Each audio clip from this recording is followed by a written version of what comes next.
In the beginning, God creates the heavens and the earth in 6 days. He makes Adam and Eve, who spend their days with God until they give in to temptation by eating from a forbidden tree. Sin enters the world, and things get so bad that God floods the earth and starts over with Noah and his family. Years later, God calls Abraham to follow him with the promise to make Abraham the father of a great nation. Abraham obeys, and God gives him a son, Isaac.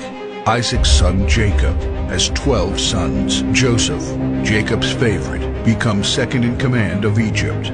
God uses him to save his entire family and Egypt from starvation. Hundreds of years later, the Israelites are slaves in Egypt.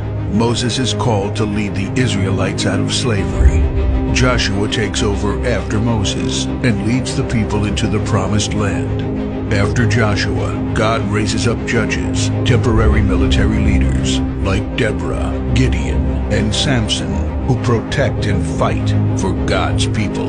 The people tire of this leadership, and they call for a king.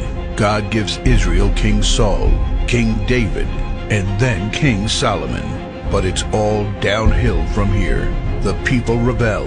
The kingdom of Israel is divided, and everyone turns their back on God.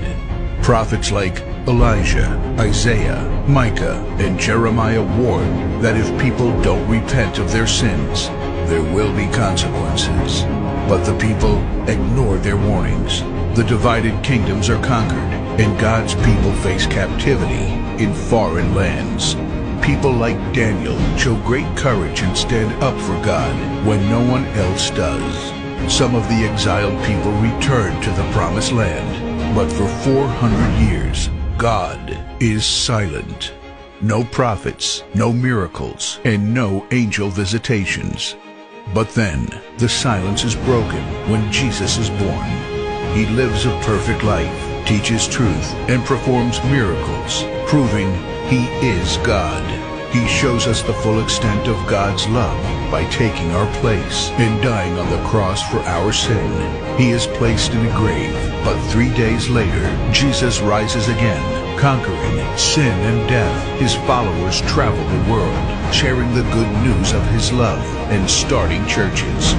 We now are part of this story, and we have the chance to change the world and share His love, because one day He will crack open the sky and He will return.